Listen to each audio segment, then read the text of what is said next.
Вподобайте це відео, підпишіться на канал та залиште коментар. Цим ви підтримуєте можливість подальшого створення авторського україномовного контенту. Розділ 10. «Що ти сказала?» – прохрипів Тимофій. «Ах ти ж, курво, сама зрадила й тепер кидаєш?» «Я не зраджувала тебе. Тебе півночі не було, а потім ти вилізла з машини іншого мужика, і я маю повірити, що ти нічого там не робила? Ти, невдячне стерво, яке сиділо на моїй шиї 4 роки. Їй же, бач, малювати треба. Захотілося парижського життя? Гламуру? Подивлюся на тебе, коли ти йому набриднеш. Тут таких, як ти, обірванок з довгими ногами та великими мріями про красиве життя, знаєш скільки?» Він злобно сплюнув і попрямував до будинку. «Не хвилюйся, зранку поїду, тільки речі зберу». Данило кинувся за ним, однак Соля його стримала. Вона обхопила чоловіка руками за талію. «Хай іде, будь ласка». Замить на вулицю вискочили перелякані Марія й Лада. «Я знала, що той придурок щось утне», – вибухнула Лада. «Я ж казала, що йому не можна давати цю адресу». Марія з-під лоба поглянула на Соломію і схопила її за руку. «Ти ідеш зі мною». «Маш, вона невинна, не дорікай Солі». Жінка мовчки потягнула дівчину за собою до літнього будиночка. «Видно, я не все тобі розповіла минулого разу», – промовила, коли нарешті вони опинилися всередині. «І, судячи з настрою Дані, ти тут надовго. Тож чим раніше я тобі все розповім, тим краще». «Що розповісиш?» Соля перелякано округлила очі і присіла на диван. «Те, що я не гламурна дамочка, яка все життя бігала по коханцях, і от нарешті в 45 знайшла собі чоловіка». Вона запахнула сильніше халат і потягнулася до шафки. Замить дістала пляшку червоного вина. «Перед тобою вдова і домогосподарка, яка понад 15 років провела от з таким тираном, як цей твій Тимофій». Соля недовірливо поглянула на неї. Жінка перед нею була останньою, кого б вона назвала нещасною домогосподаркою. Чого варті лише її відкриті сукні, стрункі ноги і любов до широкополих капелюхів. «Не дивись так на мене». Вона налила вина у 2 келихи. «Я колись була така ж дурепа, як ти. Закохалася по вуха в одного хлопця. Спочатку були компліменти, квіти, а потім поступово ти б скинула 5 кіло, бо друге підборіддя вже з'явилося. Не вдягай такі тісні сукні, ти ж не проститутка. Спочатку просто казав, що борщ несмачний, а потім навіть не добирав слів. Твій борщ схожий на помиї. Мене подруги питали, як я це допустила, а я просто не помітила». Не з помиїв почалося наше знайомство, як і спільне життя. Потроху грубість і неповага заповнили весь простір навколо. А я все пам'ятала мого Ромчика, якого зустріла у 20. Марія кількома ковтками осушила келих. Я навіть не розуміла, наскільки була нещасною. Позбавилася майже всіх подруг, бо вони погано говорили про Рому. Жінка долила собі ще вина і простягнула келих Соломії. «Бери, пий та уважно слухай, бо вчитися треба на чужих помилках, а не на своїх. Одного прекрасного дня, і не осуджуй мене за це слово «прекрасного», коли мені було 40 років, мій чоловік помер. Раптово, швидко і неочікувано. Саме тоді, коли я пішла купувати на базарі овочі, щоб зварити йому супчик. А він напередодні випив гарно з друзями і валявся у ліжку з похмілля. Коли я повернулася, він вже був мертвим. Його серце не витримало постійних гулянок. Соля принишкла на дивані, з цікавістю очікуючи продовження історії. Жінка тим часом налила собі 3-й келих. «Я зазвичай не п'ю, але спогади такі, що без винця тут не впоратися. Так от, я спочатку плакала, ридала, місяць з дому не виходила, їсти перестала, а потім помітила, що жити стало легше.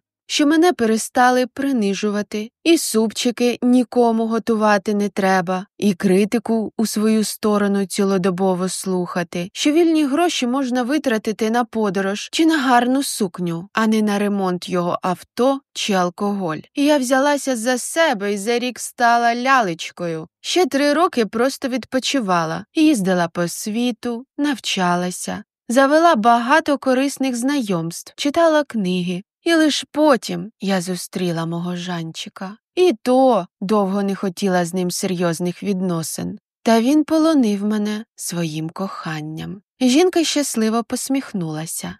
Соля мовчала, попиваючи вино з келиха. «Я тобі це все розповіла ось до чого», – повернулася до розмови Марія. «Таких Тимофіїв у житті до хріна і трішки. Всі вони існують, доки ти дозволяєш їм паразитувати на твоїй шиї й свідомості. Там немає за ким страждати, а я й не страждаю. От і добре, бо якщо образиш мого брата, то тобі кінець». Жінка посміхнулася. Але погляд її залишився холодним. «Він вся рідня, яка в мене є. Добрий, романтичний хлопець. Якщо не дурна, то носитиме тебе на руках все життя. Але якщо будеш бігати від нього до Тимофія, то збирай речі і зникай просто зараз». «Я не збираюся бігати до Тимофія», – прошепотіла Соля. Раптом до неї дійшло, що вони не говорили ні про що серйозне з Данилом, і вона поняття не має, як буде жити, якщо залишиться тут, і чи його пропозиція залишитися досі має силу.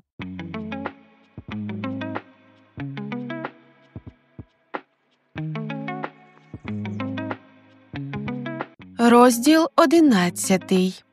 Кілька годин, проведених у компанії Марії та пляшки вина, не минули безслідно. Соломія розслабилася, відкинулася на спинку дивану. Дівчина зрозуміла, що обожнює цю жінку, Даню і сам маєток, і хоче провести тут усе своє життя. Вона міцно обійняла свою нову подругу і поринула у солодкий сон. Аж поки не відчула, що хтось штурхає її у плече. «Дві алкоголічки», – почула вона глузливий голос Дані. «Пішли, відведу вас до будинку». «Ти як з сестрою розмовляєш?» – погрозила йому пальцем Марія. «Я старша за тебе на 15 років, а поводишся, наче молодша на 15», – зітхнув чоловік. Він обхопив 2 жінок під руки і повів у дім. Назустріч йому вийшов Жан, тож Данило з радістю передав йому Марію і, піднявши Солю на руки, попрямував до своєї кімнати. «Куди ти мене несеш?» – прошепотіла дівчина. «Я спати з тобою не буду. Хочу у свою кімнату. Туди, де зараз той бабуїн, я тебе ні за що не пущу. А до п'яних дівчат я не чіпляюся. Не бійся», – сказав і поглянув на Солю. Проте та вже спала у нього на плечі і тихо посапувала. Данило зайшов до кімнати, поклав дівчину на ліжко. На мить задивився на її спокійне і беззахисне обличчя, прибрав з лоба волосся, вкрив ковдрою, дістав з шафи постільну білизну і постелив собі на підлозі, вимкнув світло. Вранці Соля прокинулася від того, що їй в обличчя світило сонце. Вона відкрила очі і потягнулася. Дівчина побачила, що біля вікна спав Даня, укрившись ковдрою. Соломія відчула легкі докори сумління, що йому довелося провести ніч на підлозі, адже у ліжку було повно місця, і він міг би лягти поруч. Потім вона згадала вчорашній вечір і почервоніла. Тихенько вийшла з кімнати. Вона мала поговорити з Тимофієм до того, як він поїде, і розставити всі крапки у їхній історії. «Хай там що», – подумала вона, – «а ми 10 років провели разом. Треба розійтися по-людськи». Вона постукала у двері своєї кімнати. Проте їй ніхто не відповів. Соломія зайшла. Тимофія не було. Було чутно, як вода лється з крана, тож чоловік приймав душ. Соля вирішила почекати на нього. Вона присіла на краєчок ліжка, Поруч лежала порожня валіза. Речі валялися навколо, немов після бурі. Окремо лежали малюнки зі свинкою Грінді. Кілька листків були розірвані навпіл. Дівчина насупилася. Вона стиснула кулаки, намагаючись заспокоїтися.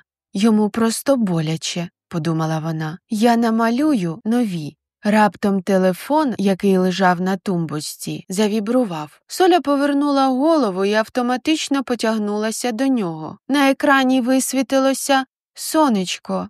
«В сенсі?» – здивувалася. Вона машинально відкрила повідомлення і охнула.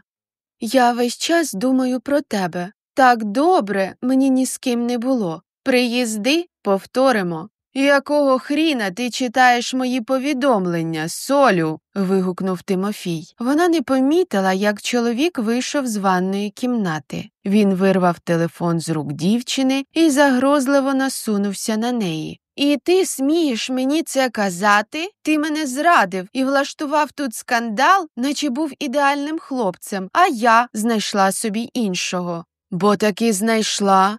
Очі Тимофія налилися кров'ю. «Я годував тебе 4 роки, збирався з тобою одружитися.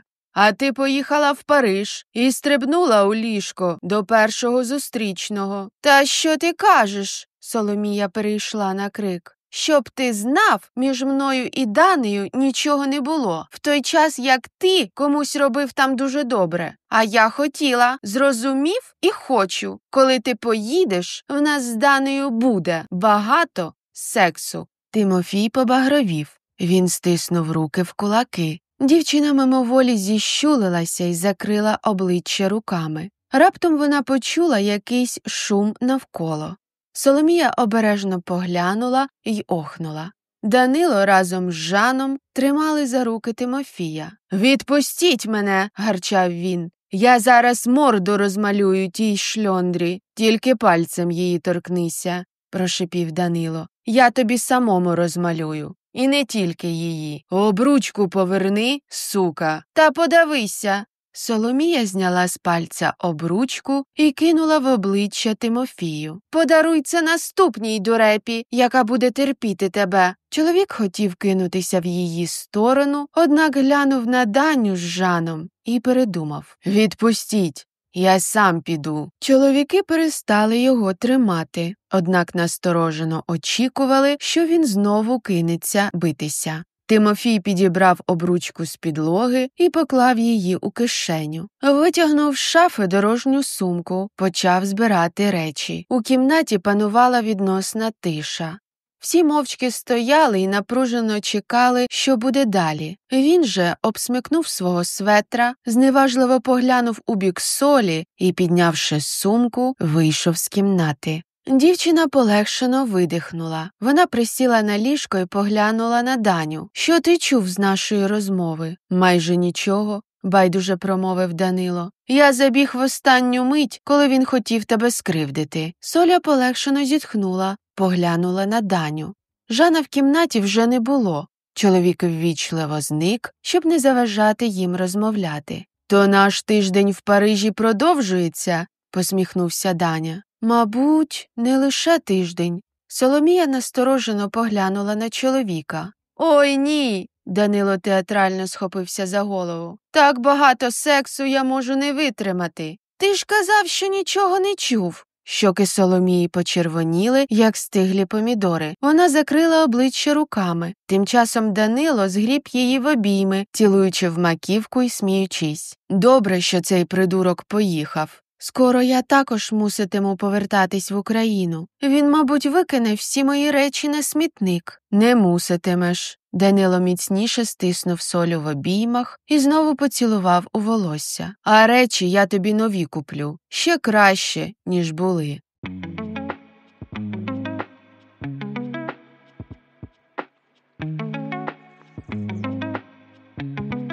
Аудіокниги українською про кохання на каналі Аудіокниги українською книги Рада Лія.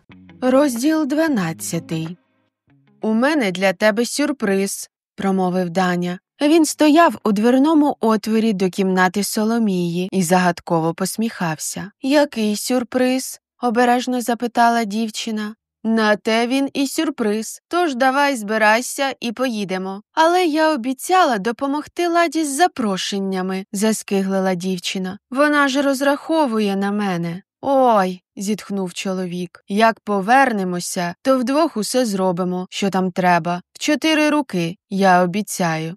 Він підійшов до Солі, поцілував її в щоку і вийшов. Чекаю тебе біля машини. Соля заворожено дивилась на те місце, де щойно стояв Даня. Це зовсім не скидалося на її звичне життя. Все здавалося нереальним, ніби хтось змонтував її мрію у кольорах кіноплівки. «Я не хочу прокидатися», – прошепотіла. «То куди ми їдемо?» – нетерпляче спитала вже в машині дівчина. «У Лепрокоп». «То чого ти з цього зробив таку таємницю?» – Соля розвела руками. «Бо це не просто обід. Приїдемо – побачиш». Як і минулого разу, на другий поверх їх провів офіціант. За їхнім столиком вже сидів якийсь чоловік у джинсах і футболці. Побачивши їх, він радісно посміхнувся і встав. «Знайомся, це Тарас, друг мого дитинства, який ще й очолює дизайнерський відділ студії Pixar», – представив чоловіка Данило. «Я показав йому твої малюнки, і Тарас зацікавився ними. А це Соломія», – додав Данило, вказуючи на ошелешену Солю. «Моя дівчина». Всі вони потиснули один одному руки й сіли за столик. «Мої малюнки?» – легенько підштовхнула ліктем чоловіка в бік Соля. Вона згадала, як минулого разу знайшла їх у себе в кімнаті розірваними, коли сварилася з Тимофієм. «Я знайшов їх тоді на підлозі і забрав», – пошепки відповів на її німе запитання Данило. «Солю», – звернувся до неї Тарас, – «ми обговорювали твої малюнки на одній з онлайн-зустрічей, і всім вони сподобалися. Керівництво зараз розмірковує над створенням повноцінного мультфільму про твою свинку Грінді. Мають дати відповідь за кілька днів. І якщо вони погодяться, я буду щасливий працювати з тобою». Соля не могла повірити своїм вухам. Її очі заблищали, і Данило злякався, що вона зараз заплаче. «Та не переживайте так», – він погладив її по руці. «Вони ж не цілковиті бовдури, правда, Тарасе? Не пропустять такий талант». «Ти що, привіз Тараса зі Штатів?» – запитала Соломія у Данила після обіду. «Та ні. Він уже років 3 як осів у Парижі. Але ж Pixar знаходиться у Каліфорнії. Я навіть подумала, що це якась підстава. Українець у футболці з написом «Борщ» живе в Парижі і стверджує, що працює в Pixar. Сама ти підстава». Даня обійняв її за плечі. «Тарас крутий. Він і в школі був найрозумнішим. Вже у 10 класі стажувався у якійсь американській IT-компанії. А потім все пішло-поїхало. І бачиш, до Pixar дійшов». «І ти справді думаєш, що мої малюнки можуть взяти?» «Я абсолютно впевнений, що візьмуть». Ввечері Соля, Даня і Лада сиділи втрьох у вітальні маєтку і складали по конвертах запрошення. Соломія намагалася заклеїти якомога більше конвертів. Її гризло сумління, що майже 2 тижні вона просто прогуляла, влаштовуючи особисті, а судячи з сьогоднішньої зустрічі, і робочі питання. «То у вас все серйозно?» – порушила мовчанку Лада. Соля почервоніла і продовжила свою роботу. «Що серйозно? Ну ви ж у стосунках? Я правильно розумію?» «Так», – відповів Даня замість неї. «Ми разом, якщо ти про це». «Тоді моя душа спокійна», – повеселішала Лада. «Ти мені подругу не ображай, зрозумів? Бо матимеш справу зі мною». «Зрозумів», – кивнув чоловік. Він з ніжністю поглянув на дівчину, яка удавала, що нічого не відбувається, і продовжувала сортувати запрошення. Коли вони нарешті закінчили роботу, на годиннику була вже майже 11. Раптом телефон Дані завібрував. Він взяв слухавку і кілька секунд мовчав. Потім його обличчя розпливлося у посмішці. Він поклав телефон і повернувся до Соломії. «Соля, твої малюнки сподобалися. Вони будуть робити мультфільм, і ти будеш головним ілюстратором». Дівчина відчула шум у вухах. Вона вражено дивилася на чоловіка, не в змозі повірити у почуте. «Справді беруть?» – ошелешено пробурмотіла. «У Піксар!» Сльози виступили в неї на очах. «Мій власний мультфільм! Я що, сплю?» Лада з Данилом кинулися її вітати й обнімати. «Я знала, що ти в мене талановита», – говорила Лада і гладила подругу по спині. «Ну чого ти плачеш? Це ж чудова новина». «Так, чудова», – погодилася Соля. «І тепер, навіть якщо ти не збиралася, то мусиш залишитися на кілька років у Парижі, бо я не відпущу тебе». Очі Дані хитро заблищали. «І Піксар теж». «Так, мабуть, доведеться залишитися в Парижі», і з ним також погодилася Соломія.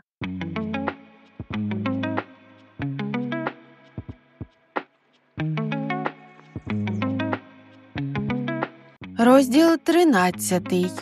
«Солю!»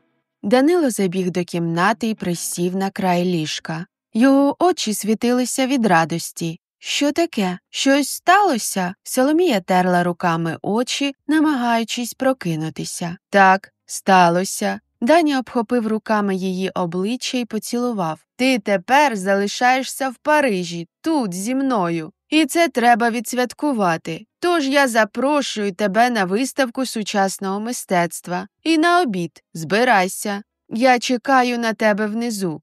Коли чоловік вийшов з кімнати, дівчина прихилилася до бильця ліжка і задумалася. Життя розвернулося в зовсім несподіваному напрямку. Коли була з Тимофієм, то була впевнена, що він її доля, що вона мусить відмовитися від мрії заради нього, бо так, казали, буває в справжньому житті. Без блиску, без мрій, зате стабільно, і за те, що хочеш, треба платити. Вона навіть подумати не могла, що може працювати на роботі мрії, жити там, де вечори пахнуть кавою, а вулиці просякнуті історією та вином. Вона не допускала думки, що здатна покохати когось іншого, хоча досі не розуміла, що саме відчуває до Данила. За 15 хвилин дівчина спустилася до вітальні. Вона одягнула легку коричневу сукню, яка неймовірно пасувала до її білявого волосся, і босоніжки з блідорожевими ремінцями на тонких підборах. У погляді Данила читався захват.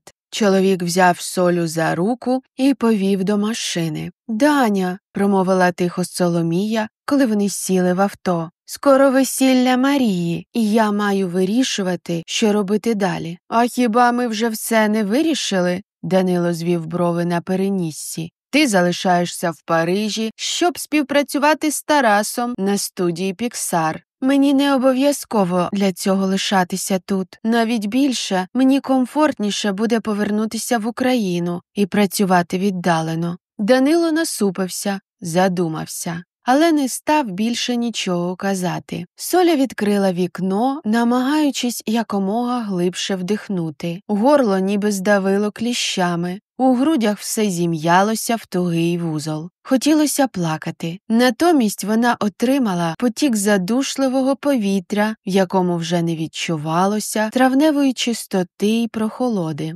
Це одна з найвідоміших та найбільших галерей Парижу. Данило провів Соломію в будівлю, тримаючи за талію. Перотін. Тут можна побачити роботи Такаші Муракамі чи Емми Вебстер і взагалі загубитися на цілий день. Коли я дивлюся на ці картини, то намагаюся зрозуміти, про що думав автор, коли їх створював. І звичайне буденне життя губиться поруч з тими сенсами, які закладав художник. Ого! Соля відкрила рота від захоплення, споглядаючи одну з картин Емми Вебстер. Як реалістично і водночас казково, ніби не справжній світ зображено, не наш, але водночас він реально існує, і через картину, як через вікно в іншу реальність, туди можна потрапити. От-от, ти ніби зірвала слова з моїх вуст. Я збирався те саме сказати. Соломія з Данею якусь мить дивилися одне на одного.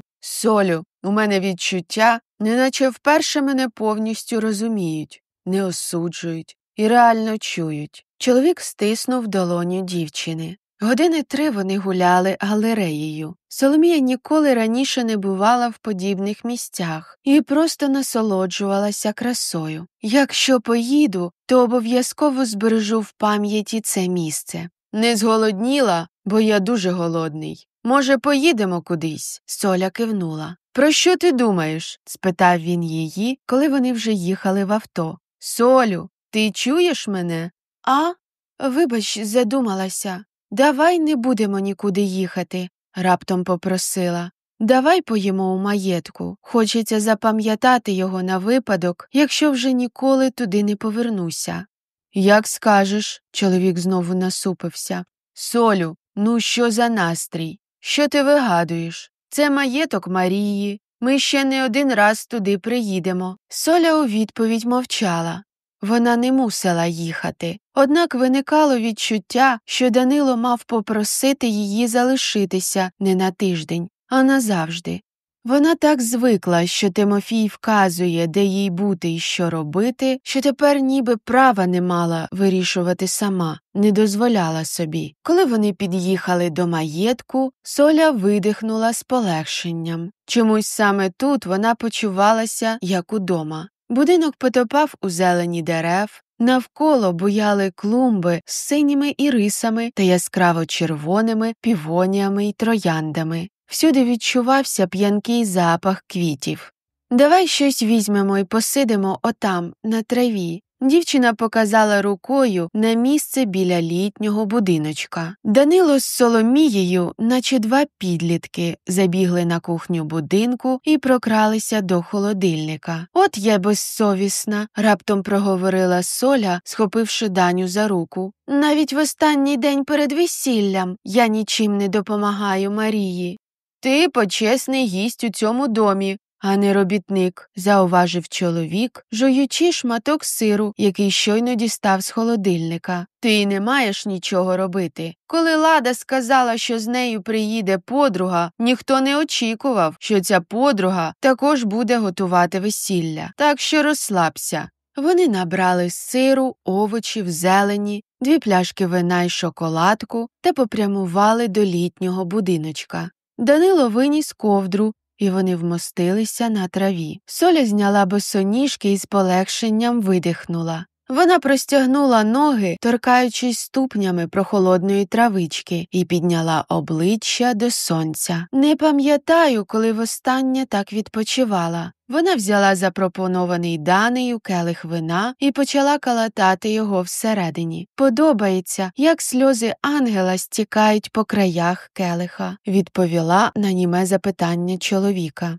Ковтнувши вина, вона відчула, як розслабляється. Вся тривога й неприємні спогади зникали. Слабкість поступово проникала в її тіло, від м'язів обличчя до кінчиків пальців на ногах. На душі стало радісно. Вона згадала все те хороше, що сталося з нею тут. Випила ще, вино розслабило не тільки тіло, а й контроль над словами. «Скажи, а що між нами зараз відбувається?» – несподівано для самої себе запитала. Сказала й прикусила язика.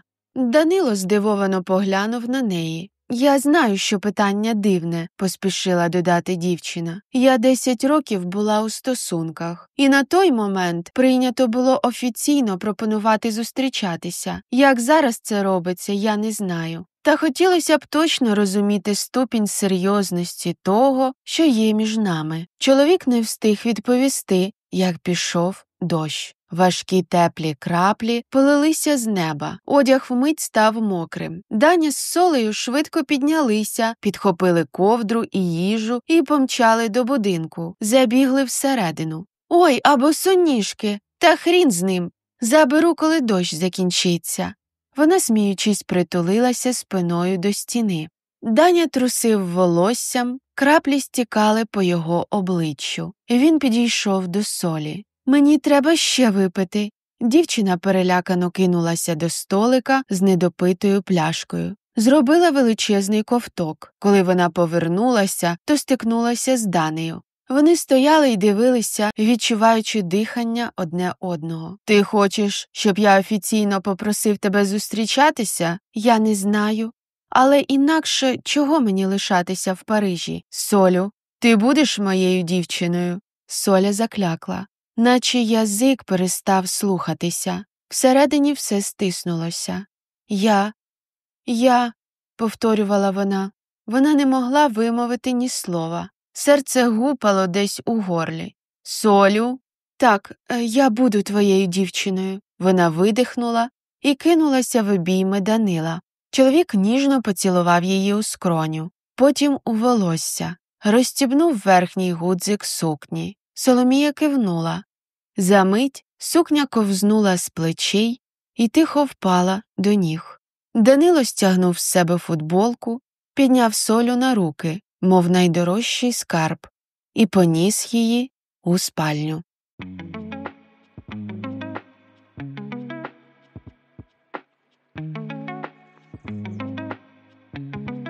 Любовний роман на каналі аудіокниги українською книги Рада Лія.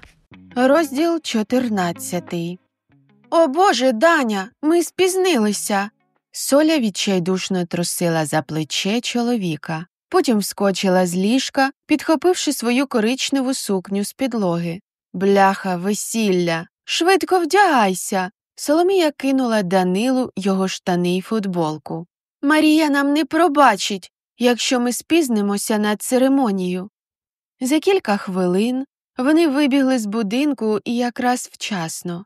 Галявину готували до церемонії. Робітники приносили стільці, ставили столи, збирали сцену.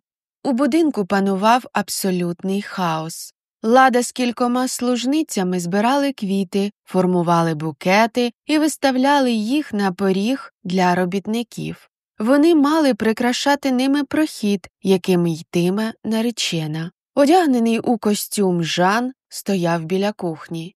«А де Марія?» – запитала Соля у подруги. «Дякувати Богу, ти тут», – зітхнула Лада з полегшенням. «Марія у своїй кімнаті плаче. Іди заспокой її, бо з цими приготуваннями ні в кого немає часу займатися нареченою. А ти...» – вона тицнула пальцем в груди Данила. «Йди побалакай з Жаном, бо бідолага зараз свідомість втратить. І, до речі, вона задумалась, а де це ви були? Я зранку вас ніде не бачила».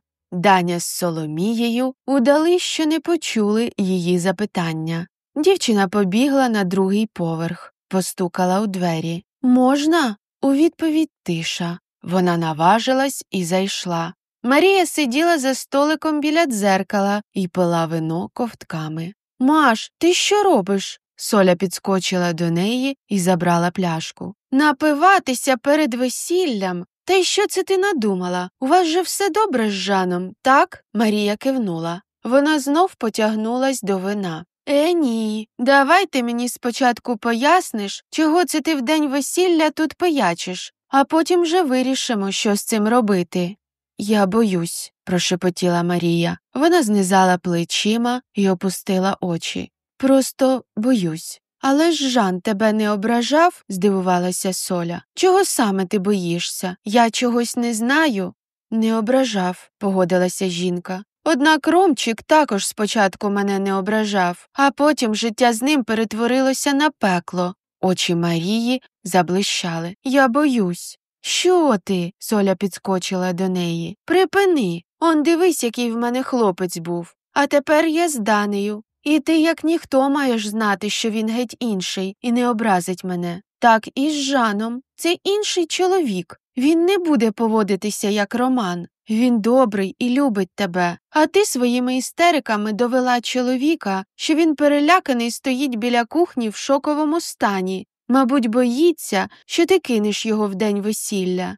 Ти правда думаєш, що в нас з Жаном все буде добре?» «А вже ж, я абсолютно впевнена. Жан тебе любить більше за життя. Не дурій і йди швидко одружуватися». «Добре», – Марія посміхнулася. «Тоді я пішла?» «Йди», – кивнула Соля. Коли кидали букет, Соломія навіть не підійшла до групи дівчат, які його ловили. Вона скромно відійшла в сторону, притулившись спиною до дерева, і споглядала чуже щастя. Проте букет сам її знайшов. Соля простягнула руки і зловила. Ура! Більше зраділа Марія, ніж Соля. Я навіть знаю, за кого ти вийдеш заміж. Це моя сестра. Вигукнула вона і помчала танцювати. Гості зробили те саме. Стільці прибрали в сторону, і посеред двору утворився невеличкий затишний танцмайданчик. На сцені співав Тедді Свімс. На дворі сіріло. Люди сміялися, танцювали, пили вино і насолоджувалися кожною хвилиною цього весілля. Жан не випускав з рук Марію. Він весь час щось шепотів їй на вухо, обнімав. Час від часу цілував їй руки. Жінка усміхалася і виглядала щасливою, зовсім не схожою на ту перелякану наречену вранці в кімнаті. Соля прийшла до столика і присіла на стілець. Налила собі вина, поглянула на небо. Згадалося, як вони з Данею їздили споглядати і фотографувати зірки. На душі з'явилося тепло. Її нове життя було зовсім не схоже на колишнє. «Тобі нудно?» – до неї підійшов Данило. «Можна скласти тобі компанію?» «А вже ж. В мене є до тебе пропозиція, як до моєї дівчини. Уважно слухаю. Поїхали на кілька місяців подорожувати Європою. Я буду фотографувати для своєї майбутньої персональної виставки. Ти будеш малювати. А ми ночувати у різних колоритних і цікавих місцях. Така сумісна пригода. Буде, що потім на старості згадати. А як я працюватиму з Тарасом? Ну, є супутниковий інтернет, можна малювати в машині. Чи тоді, коли ми будемо жити у готелі. Ми не спішимо. Можемо на кілька днів зупинятися в кожному новому місці. «Поїхали», – відповіла вона і встала з-за столу. «І давай потанцюємо. Хто знає, чи ще колись зазвучить така чудова мелодія».